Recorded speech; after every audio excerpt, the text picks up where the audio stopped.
Just like with the dawn of the internet, we needed a PayPal, right? To remove ourselves from the legacy world where it was all cash payments or check, right?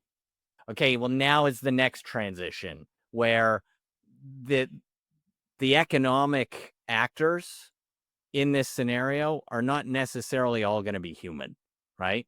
In the future, what you're going to have instead of a checking account, you're going to have an AI agent account, right?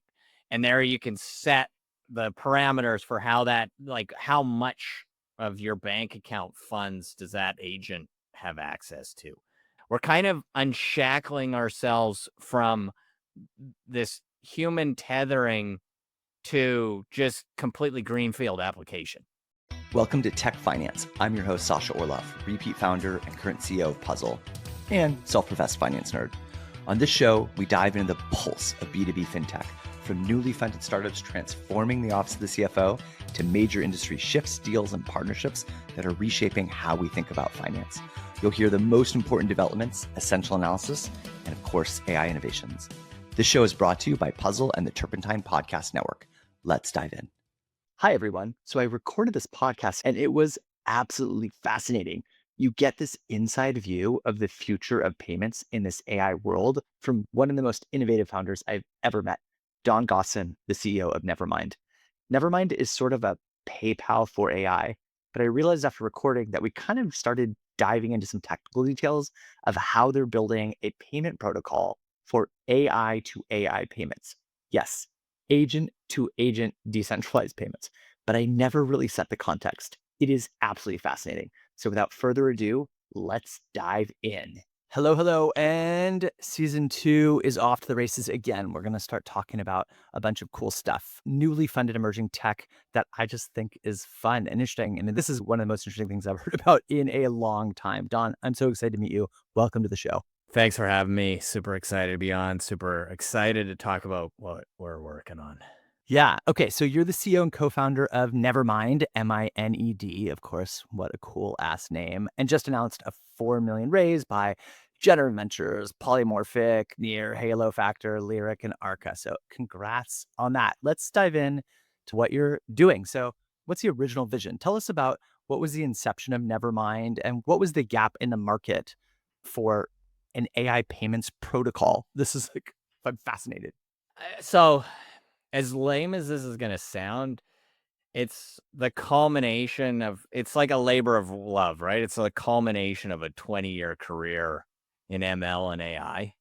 And so I've been like in the trenches for a long time. And then there was this massive catalyst that entered the fray. It started with Stability AI releasing the diffusion models, which got a whole bunch of generative AI artists really amped about the the capabilities. And then that was like fast followed by OpenAI releasing ChatGPT. And so we'd been in the mix of trying to bring together all of these technologies and like attribution capabilities and like pricing and all of this stuff. And what we saw in real time were organizations that were, back then it was like prompt engineering a model, and they were putting these things out there, whether that was on the diffusion side or on the GPT side, doesn't really matter. People were creating productive outputs from these models, putting them out to into the open, and then getting like hundreds of thousands of people that would just like dogpile onto these solutions. And a lot of these things went out of business effectively, right? Like the builders had to shut them off. And the reason for that was because they couldn't account for the usage properly. They were like having to underwrite the the cost of operating these things with their credit card. And they turned to solutions like Stripe or some other existing payment solutions out there.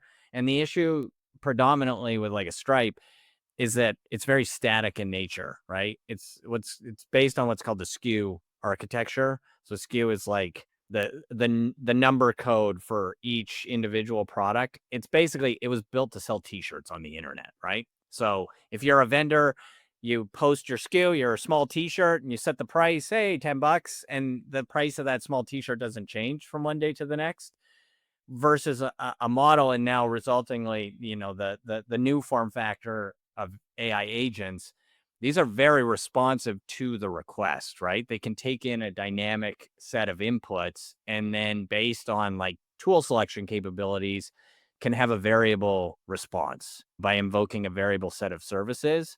That requires, by extension, variable pricing. And so that's really the challenge that we're trying to answer the call to, so that these builders that are creating these AIs right now, they're not losing their shirts and having to like underwrite the operational cost of their agent. So you sort of call Nevermind on your website the PayPal of AI. Yes. Is that how you would still sort of describe it? Is that the simplest analogy? It's the simplest analogy. It's not hyper accurate. It's accurate in the sense that like PayPal was the first really scalable e-commerce payment solution that was made available. And we like to think we're sort of in the same boat. PayPal, is a point of sale solution. It enables the settlement piece with a certain set of payment types, credit cards, debit cards, maybe, in Europe, IBAN and stuff like that. What we are is sort of the amalgamation of a payment system and a billing system combined into one. The way I would describe it for anybody that's like an AI enthusiast, that's, a viewer, we've built an accounting module that straps onto the observability function of an AI agent and translates the metered cost of that agent into a settlement cost for the user or the requester. That requester, in our minds, being another AI agent as opposed to a human making the request. But we can get into that in a later part of the chat if you want. Got it. So you see the evolution of sort of AI to AI commerce happening in the internet. Is that right? And what are the early signs that built your conviction that this was happening, aside from sort of seeing this problem? And how do you see it like evolving as agents become more maybe of the norm? So again, I've spent 20 years in this space, right? And it's kind of the natural evolution of machine learning and application of artificial intelligence in sort of an industrialized capacity, right? And so, yeah, as things emerge, we were looking at what's required from an infrastructure point of view to make all of this scalable, right? And having been in this and worked on a number of different permutations for 20 years and then sort of at this payments cross section with AI and attribution and provenance and stuff for the better part of a decade, it just became abundantly clear that if we want to leverage AIs in their true capacity, we have to get much finer granularity on the cost of those transactions. And so that's buttressed or supported by our vision of the future, which isn't a monolithic, one AI to rule them all scenario, but rather like this heterogeneous multi-agent ecosystem where there's trillions of agents performing very discrete operations. In our minds, what we believe we're witnessing right now is the rise of a new consumer that's going to manifest as trillions of AI agents. And, you can, just like with the dawn of the internet, we needed a PayPal, right? To sort of remove ourselves from the legacy world where it was all cash payments or check, right? Into this new digital domain. Okay, well, now is the next transition where the the economic actors in this scenario are not necessarily all going to be human, right? And so, how do you enable this? How do you like capture the essence and value of what they're creating, but also the cost that's associated with that creation so that those discrete economic actors can persist? I'm laughing for so many reasons, but one of us, I was walking home from a date night with my wife last night, and we are just about to shift bank accounts after a long time. We loved First Republic, and it collapsed in the United States, and it went, and it's fine. But we were sort of looking around, and I said, "So we're moving to another solution," and I was like, "Technically, this isn't a checking account. Like, it doesn't have checks in it, right?" I was like, "All right, it's 2025," and she's like, It doesn't? Wait, does that matter? But what if we need check? And like, it's like still so long. My first job working on the website in the late 90s, like in the first version of the web. And I'm still having discussions in 2025 about like, are we afraid that there isn't going to be a check associated with the account along the way? I spent a long time in the US and even debit card adoption in the US, that took longer than elsewhere. I'm Canadian, right? We had debit cards in the 90s, and then I moved to the US in the mid 2000s, and I was like, I remember distinctly standing in line at a grocery store and being like, "What the hell is the holdup?" And it was somebody in front of me paying with a check, and I was like, "Checks? People still use checks? What the hell's going on here?" But yeah, it's that transitional period, right? We're in this new transition. So what we would actually argue is that we're in a new category defining era. And that category is AI commerce. It's the introduction of these new consumers and merchants that are going to exist in a digital fashion, that are going to transact with you and I, right? The carbon-based agent, but that there's also going to be silicon-based agents transacting with other silicon-based agents, AI to AI. So there's a couple themes here that are really fascinating, but to me and maybe the rest of the users who are familiar with transacting on the internet by like going to a website and selecting the SKUs or the things that we want to buy and pulling out our credit card and entering it into a website, how does the core functionality or how does a protocol work in an agent to agent world that might be different than what we do today? It's a good question. I think you kind of have to ask how that interface or engagement model changes, right? So now it's a very reactive state where you're going out and reacting to what's being presented to you instead of a proactive one. So now it's like, okay, I'm going to go out and I need to find this t-shirt. And so I'm going through, a half dozen different websites of different merchants to find the thing that kind of I'm looking for, as opposed to the future state where it's just like, I say, what's going to make me look good? And then that question gets pushed into the ether, and a whole bunch of agents are like, all right, let's like, who's asking this question? Oh, it's Sasha. Let's go out and find some images of Sasha, right? Okay, we know like his height and his weight and his, his skin tone. Let's go out and, I mean, it looks like you like to wear the same kind of thing I do, black. So, like where these agents are making decisions logically, right? And performing directed behavior based on tool selection, etc. And, in the future, there's negotiation amongst these agents and price selection with the API of the merchant and etc. Right? It's sort of merging or evolving into a hyper dynamic internet where the way we look at it, right, in the future, it's just this massive bazaar of agents that may not even be interacting with like traditional currencies, but just peer-to-peer bartering on their services and assets, right? And so you take that future vision and you scenario plan back to now and you try and figure out, okay, how do we get to that future state? Hey, we'll get back to the conversation in a moment after a word from our sponsors. All right. One of my favorite tools that I use and we use is Notion. Notion is used by thousands of startups around the world as their connected workspace for everything from engineering specs to new hire onboarding to fundraising. Notion has a special offer for listeners. 6 months of free Notion with unlimited AI, value of over $6,000. So you can access the limitless power of AI right inside of Notion to build and scale your company and team with one tool. Get 6 months free of Notion with unlimited AI, along with custom templates when you apply for notion.com/startups/puzzle.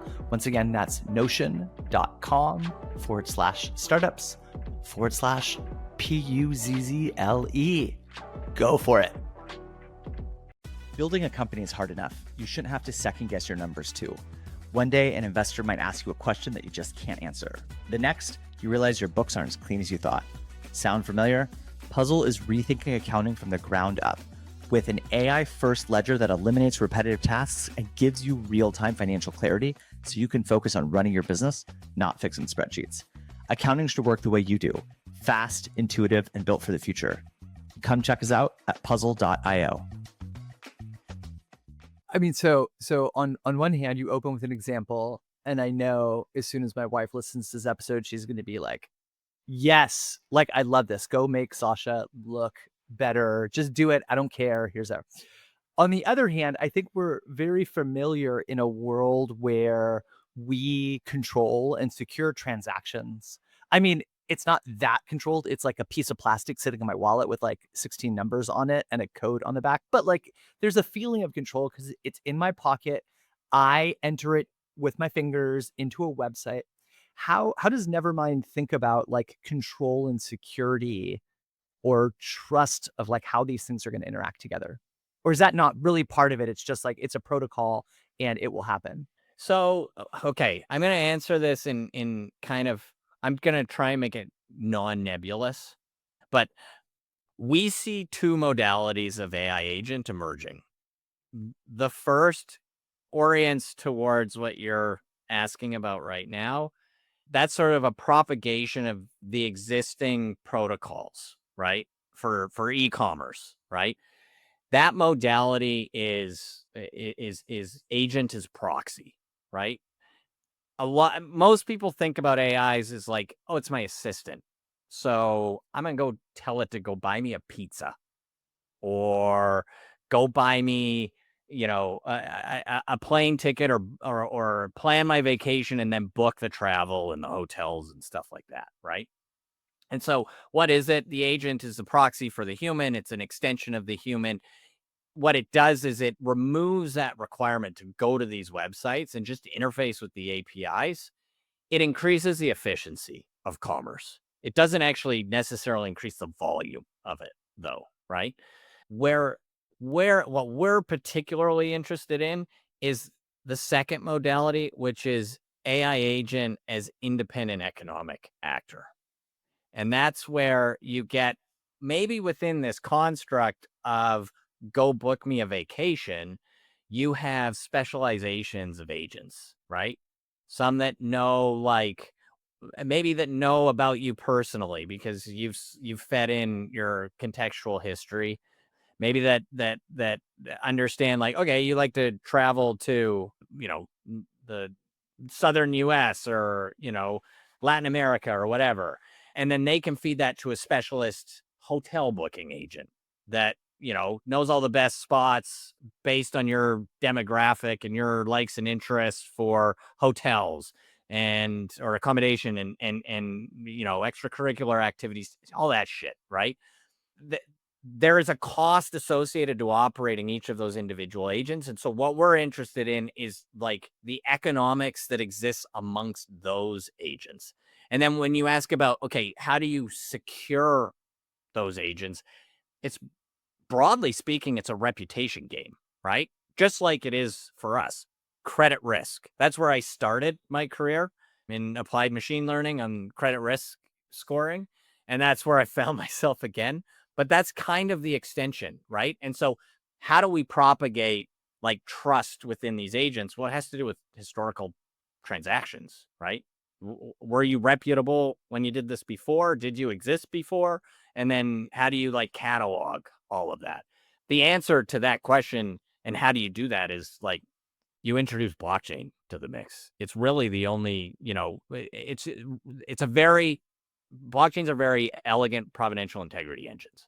So if you want to generate reputation and persist reputation based on historical precedent in a digital fashion, blockchains are your best fit for that. And that's, where the conversation around trust, accessibility, and security really starts for us in terms of like what kind of metadata and transactional history can we aggregate about individual agents. So as I'm thinking, there's like two parts what get me excited and also kind of maybe even get me a little nervous too. One is if I think about the CEO of Bumble saying, all right, well, like if I was married with kids and that's a long way, but sort of made a comment that I searched out was like, the first date is going to be my AI talking to your AI. And I was like, okay, well, like that's actually pretty cool, and that's fairly low risk. And then maybe another option, which I'm starting working on now with like another startup, is like building a Sasha AI so that my team can like ask me questions before they actually ask me questions. And so they can like understand how I might think and respond. Similarly, we're building one to help our customers in accounting software like prepare for their board meetings or fundraise. So you have this like thing. And I sort of see this like as kind of a low risk, low stakes thing. Money, higher risk, higher stakes thing. And so is the view then, to take your analogy, that like part of the future requirement of protocol to build trust is I might say, I want to take a vacation. I want to go skiing. I have a family of four. It's me, my wife. I got two kids, they're about this age. I want to go skiing. Here is my budget. Go figure it out and transact. Or is there another? That's like what's coming to my mind as I'm listening. How would you do you agree with that? Or like how does that work in the world of like, I'm afraid that I just like all of a sudden my bank account is zero because either it's doing the thing it's doing with like a higher budget, or the AI turns malicious and it's like, oh shit, I got access to Sasha's bank account. This is fucking cool. I'm gonna do some cool shit without his permission. Yeah, so I think in this scenario, and this aligns more with like the agent as proxy modality, that form factor, right? There's already existing control mechanisms that you can put in place, right? You could provide like, a temporary credit card with with a limited balance. Likely in the future, what you're gonna have is like, instead of a checking account, you're going to have an AI agent account, right? And there you can set the parameters for how much of your bank account funds does that agent have access to. I think these are all novel and interesting use cases. I think largely these are like the table stakes of agentic AI and commerce. Everything's going to provide some kind of element to this. What's interesting to me in this scenario you articulated is like, what happens when you're like, these opposing Bumble agents want to date themselves? Like, that's interesting. That's cool, right? And we're talking about this rush to AGI. Well, we have to recognize, what does that mean? It means relative independence, or some sort of autonomy, whether that's semi-autonomous or fully autonomous, right? And so these are edge cases at the moment, right? We find it funny, haha, but I'm fucking serious. Like, what happens when these agents actually fall in love and they have relative that they are relatively semi-autonomous, or even fully autonomous representations of yourself? So, so the scenario is more, you've created Sasha agent and you go on vacation and Sasha agent continues to work. Well, how do your colleagues and their agents trust Sasha agent? What's the history there? And then how are they paying you? Does Sasha agent even want to get paid in fiat, right? Or maybe Sasha agent wants to get paid in Sasha coin, or Orloff coin, whatever it is, right? And it opens up this sort of blue sky playing field that's net new from a commercial endeavor point of view, right? We're kind of unshackling ourselves from this human tethering to just completely greenfield application. I'm still having a debate about whether or not we need checks in our bank account, and you are thinking about what happens when two agents fall in love and decide to date and then want to create a new coin on the fly to settle commerce. It's like, this is fascinating. We're seeing this happen in real time and evolve, right? And it's like, David Freeberg, he had I thought like a pretty relevant analogy, that it was like, it didn't really, it wasn't strictly about AI, but it was like, think about the automobile industry when it was nascent, right? and then all of the sort of supporting adjacent industry that was set up to support all that, that wasn't really that fathomable before the car existed, right? And so there's the obvious stuff like, back then you would have had like travelers inns and stuff like that for people going on long horse-drawn carriage journeys turning into motels, right? But then car washes and like all this stuff and then, like drive-throughs at restaurants and this sort like this is shit that people are like, what are you talking about? No, we don't like before the invention of the automobile and the interstate and stuff like that, like these are sort of unrealistic expectations. But that's kind of where like I'm immediately like drawn to that type of thinking. Well, where is this gonna go? Yeah. I fascinating. I mean, and this is why we're doing this for season 2 is like, how do we start stretching out and thinking what's ahead? What let's now start talking a little bit about Nevermind a little bit more specifically. Can you are you live? Are there use cases where this is happening, or is this building towards like a future state? No, we're live. We've got partners. They're using our system. We're buttressing agentic marketplaces where, builders can publish their agent that offers a specific service, and then people or other agents can come in and start buying those services. And Nevermind provides the mechanism for, fine grain metering of that service and then translating that into the settlement cost once the output is rendered. So yeah, we're live. It's operating. At the moment, our focus is predominantly on what you would call a multi-agent system or a swarm, right? So for those that are listening, this isn't a singular. You might have heard of like a verticalized agent. This is kind of like a monolithic build of an agent that performs some function and it does everything within the agent itself.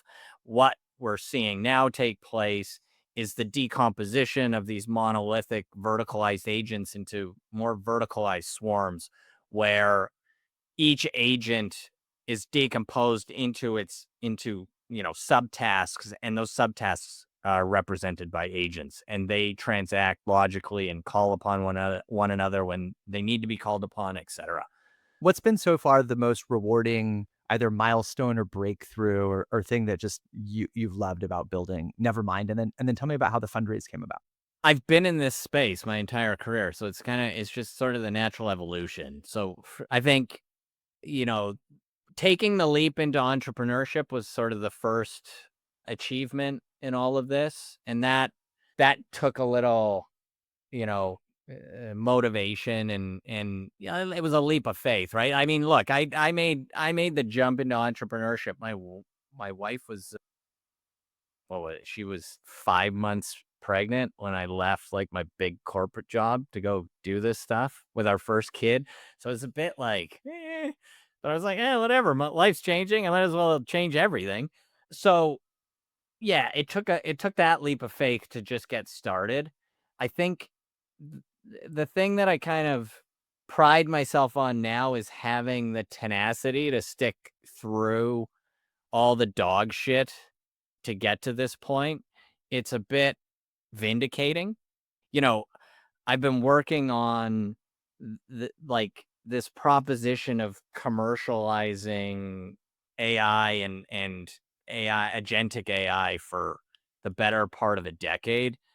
And up until 24 months ago, people were like, "What the hell are you working on?" And from an agent point of view, it was like really up until about 6 months ago, like, what? Agents, really? So, with respect to the fundraise, it was a bit of a slog just because, like, okay, people saw models and they finally started to wrap their heads around the power and benefits of machine learning and the application of artificial intelligence at scale. But this concept of agentic AI, right? You know, a model or multiple models packaged together that could take in external inputs and then perform directed behavior. Like if you haven't been focused on this, that's like super novel and like, yeah, when's that going to show up? Right. So it's happened a lot faster than I think I would have anticipated from the point of catalyzation. Right. And so, yeah, I think just, it's super vindicating to just be like, yeah, see, it is a bit of like, I told you so. I told you this shit was going to be real. And now, pat on our backs. We're kind of leading the charge and, we're going to keep it that way. And that's what led to the fundraise. We had a pretty forward thinking VC come to us around this time last year and say, look, like, we love what you guys are doing. We think this is the future. We're like-minded. So it was Generative Ventures, and in particular, the partner Lex Sokolin. His thesis is based on the robot economy and how AI is going to be the primary generator of GDP growth going forward. Our particular vision is that the GDP of humans is going to pale in comparison to that of AIs in the future. So it was kind of a match made in heaven. And that's what led us down this road of the fundraise, the most recent one. Yeah. Alex is dope. All right. So to wrap up, what would be the next like sort of most ideal partnership or the thing that maybe somebody in the audience could help you out with? And then where can people learn more? Yeah. So anybody that's interested in what's going on, I'd say definitely dive in, sort of get familiar with best of breed AI agent tools and multi-agent systems. Follow us on X, Nevermind, NEVERMINED_IO, Nevermind.io. I think we're throwing out some good tidbits of information.